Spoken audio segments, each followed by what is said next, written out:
हाय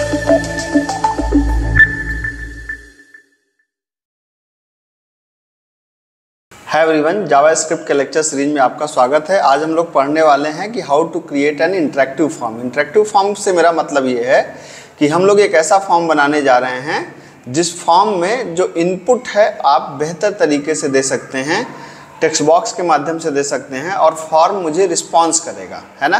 तो अब तक क्या था कि अभी तक हम लोग क्या कर रहे थे, अभी तक हम लोग यहाँ पर जैसे आप देख सकते हैं कि एक इंटरफेस हम लोग बनाने वाले हैं जिसमें फर्स्ट नंबर होगा, सामने टेक्स्ट बॉक्स होगा, ठीक है, ये सामने टेक्स्ट बॉक्स है।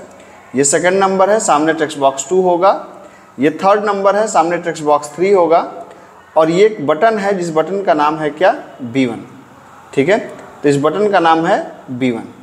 तो हम लोग ये चीज़ें बनाने वाले हैं। पहला कि एक text box 1, text box 2, text box 3, एक बटन, ठीक है। तो ये इंटरफेस पहले हमको बनाना है। तो आपको पता है कि पहले ये इंटरफेस किस तरीके से बनेगा, HTML के माध्यम से बनेगा।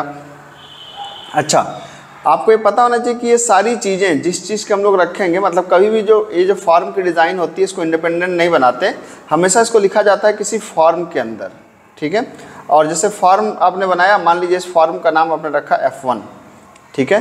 तो इस पूरे फॉर्म का नाम हम लोग मान के चल रहे हैं क्या है, F1। अब मान लीजिए मुझे T1 की वैल्यू चाहिए, तो मैं कैसे लिख सकता हूँ, मुझे लिखना पड़ेगा F1.T1.value। तो अगर मुझे T1 की वैल्यू चाहिए तो मैं कैसे एक्सेस करूँगा, F1.T1.value। सिमिलरली T2 के लिए अब तक आप समझ गए होंगे क्या लिखना पड़ेगा, F1, तो फॉर्म का नाम तो F1 ही है, इसका नाम क्या है T2, तो T2 डॉट इसकी वैल्यू ये है।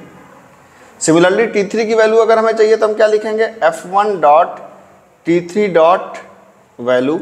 और अगर मुझे ये सम चाहिए तो इसका नाम क्या है, इसका नाम है B1। तो अगर B1 पे तो खैर मुझे कोई ऐसा काम नहीं करना है, अगर करना होता तो F1.T1, F1.B1 समथिंग करते हैं हम लोग। तो आप यहाँ पे देख सकते हैं कि इन दो कंपोनेंट्स में, मतलब T1 में और T2 में तो हमें वैल्यू को गेट करना है, लेकिन T3 में क्या करना है, वैल्यू को हमें सेट करना है। मतलब T1 T2 में हम लोग इनपुट देंगे और T3 के अंदर हम लोग मतलब आउटपुट को सेट कर देंगे। कब करेंगे, जब बटन पे क्लिक किया जाए, मतलब बटन पे ऑन क्लिक इवेंट भी लगने वाला है। तो आइए देखते हैं इस चीज़ को किस तरीके से हम लोग बना सकते हैं, ठीक है। ये विजुअल स्टूडियो कोड मैंने खोल रखा है और एक बेसिक यहाँ कोड है, यहाँ पे है। तो सबसे पहले आपने क्या बनाया, आपने एक फॉर्म बनाया, ठीक है। इस फॉर्म का नाम आपने दे दिया क्या, नेम इक्वल टू आपने कहा इस फॉर्म का नाम है F1, ठीक है। आप चाहें तो इसको यहाँ पर ये देख सकते हैं। उसके बाद जब ये फॉर्म आपका बन गया तो इसके अंदर क्या है, 2 इनपुट बॉक्स है। तो 2 इनपुट बॉक्स का मतलब यहाँ पे क्या है, आपने कहा फर्स्ट नंबर, ठीक है। फर्स्ट नंबर में आपने क्या कहा, इनपुट, ठीक है। और टाइप इक्वल टू क्या, टाइप इक्वल टू आप कर सकते हैं टेक्स्ट। और नेम इक्वल टू क्या है, T1, टेक्स्ट बॉक्स का नाम है T1, ठीक है। फिर लाइन चेंज करने के लिए VR लगा दीजिए। सिमिलरली आपको क्या चाहिए, सेकेंड नंबर चाहिए।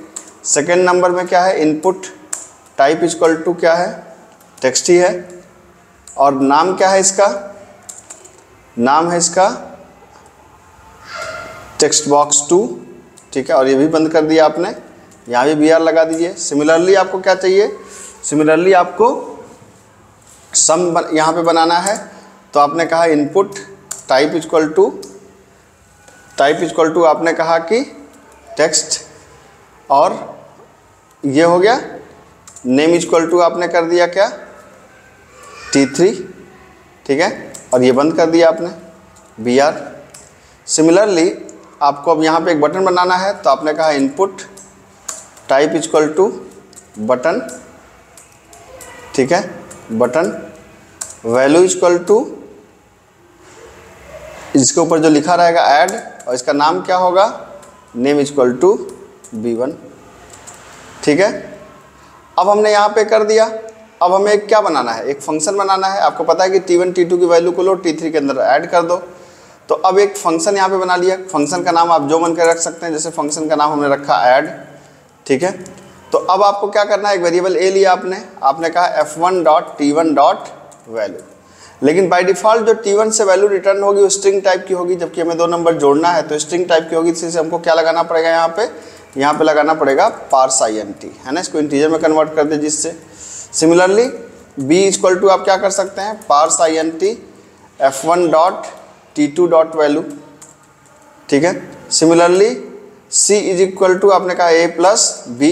अब A प्लस बी जो सम आया उसको कहाँ पे रखना है, T3 के अंदर रखना है। तो यहाँ से देखिए यहाँ दो हम लोगों ने क्या किया, गेट किया। यहाँ पे क्या करना है, सेट करना है। तो हमने कहा f1.t3.value इक्वल टू क्या कर दिया, वैल्यू इक्वल टू आपने यहाँ पे कर दिया C, ठीक है। अब इसको कॉल कब करना है आपको कॉल करना है इसके ऑन क्लिक इवेंट पे, ऑन क्लिक इवेंट पे। तो ऑन क्लिक इवेंट पे आपने क्या कहा, ऐड फंक्शन को आप कॉल कर लीजिए, ऐड फंक्शन को, ठीक है। ये कॉल हो गया। अब आप इसका आउटपुट देखना चाहें तो ब्राउज़र पे जाकर इसको रिफ्रेश कर दीजिए एक बार। ये देखिए आपने पहला नंबर दिया, दूसरा नंबर दिया और आपने ऐड बटन पे क्लिक किया, रिजल्ट आपके सामने है, ठीक है। तो ये तो बेसिक प्रोग्राम मैंने बना दिया, लेकिन मैं आपसे ये कहूँगा कि आपको इस तरीके से बनाने नहीं चाहिए। आपको क्या करना है, अगर आपको इसको और बेहतर करना है तो थोड़ा सा सजाने के लेवल पे और काम कर दीजिए। क्या काम करना है आपको, आप सोचिए कितनी रो हैं, तो 1 रो, 2 रो, 3 रो, 4 रो है ना। आपको 4 रो का मतलब ये हमारी, अगर आप इसको देखें ध्यान से तो ये हमारी पहली रो है, ये दूसरी रो है, ये तीसरी रो है, ये चौथी रो है। तो अगर इसको थोड़ा सजाने पे हम लोग आए कि अगर हमें इसको सजाना है तो हम क्या कर सकते हैं, सजाने के लिए हमको क्या करना पड़ेगा, टेबल का इस्तेमाल कर सकते हैं। तो हमने एक टेबल लिया और इस टेबल की विड्थ कर दिया हमने कितना, मान लेते हैं कि 500 पिक्सल, और इसका जो अलाइनमेंट कर दिया वो कर दिया हमने सेंटर, और उसका बॉर्डर कर दिया क्या हमने, बॉर्डर कर दिया हमने 2, ठीक है। ये अब इसके अंदर 4 रो हैं तो 1 रो और हर रो में 2 कॉलम्स हैं, TR, TD और ये है TD आपका। तो मेरी आपसे ये रिक्वेस्ट है कि आप अगर HTML पढ़ के इस वीडियो को देख रहे हैं तब तो अच्छी बात है, बिना पढ़े देख रहे हैं तो पहले भाई साहब जाके HTML पढ़िए, ठीक है। तो 1 रो, 2 रो, 3 रो, 4 रो बन गई। अब हमें क्या करना है, पहले को कॉपी पेस्ट करना है। तो आ जाइए, पहले को चिपका दीजिए आप यहाँ पे आइए, यहाँ पे ले जा करके पहले को यहाँ पर हम लोग चिपका देते हैं। मैं चाहता तो लिख भी देता, लेकिन चलिए एक बार लिखा है, दोबारा हम इसको कॉपी पेस्ट कर लें। ये आकर यहाँ पे आपने चिपका दिया। फिर आपने क्या किया, दूसरे को लिया और दूसरे को ला करके फिर से यहाँ पे चिपका दिया। यहाँ पर ये लीजिए, ये चिपका दिया हमने। सिमिलरली तीसरे के साथ भी यही काम करना है आपको, ठीक है। अब इससे हम लोग अचीव क्या करने वाले हैं, इससे हम लोग अचीव करने वाले हैं कि हमारा जो अपीयरेंस है वो पेज का वो काफ़ी रिच हो जाएगा, थोड़ा देखने में अच्छा लगेगा। और वेब में बहुत मायने रखता है कि आपका वेब पेज कैसा दिख रहा है। अगर आपका वेब पेज अच्छा नहीं दिख रहा है तो फिर एक समस्या है, ठीक है। तो इस चीज़ को आपको इंश्योर करना होगा कि जो भी आप डिज़ाइन बनाएं वो अच्छा ही दिखना चाहिए, दूसरा ऑप्शन हमारे पास है नहीं। तो ये हो गया आपका, ये कर दिया। BR की अब ज़रूरत नहीं क्योंकि रो काम कर देंगे हमारी। ये देखिए, तो अब देखिए मैं इसको रिफ्रेश कर रहा हूँ, यहाँ पर देखिए ये कुछ अच्छा लग रहा है आपको। 10, 20 ऐड कर दीजिए, 30। अब थोड़ा बेहतर डिज़ाइन लग रही है आपको, थोड़ा सा और इसको सुंदर करना है तो आपको क्या कर देना चाहिए, आप यहाँ पर आइए, यहाँ पे तुरंत मारिए स्टाइल, ठीक है। यहाँ पे TD कॉल स्पैन 2 और तुरंत यहाँ पे जैसे हमने कहा प्रोग्राम फॉर ऐड, और यहाँ पे तुरंत स्टाइल लगाया। क्या स्टाइल लगाया कि बैकग्राउंड कलर मैंने कहा कि ब्लैक कर दो, और जो फॉन्ट का कलर है उसको क्या कर दो, वाइट कर दो, है ना। ये देखिए साहब, अब आप यहाँ पे आके एक बार इसको रिफ्रेश कर दीजिए, थोड़ा और अच्छा लग रहा है। तो ये थोड़ा सा आपकी शुरुआत में आपको थोड़ा अटपटा सा लगेगा कि अरे क्या TR TD काम तो हमारा हो ही गया था।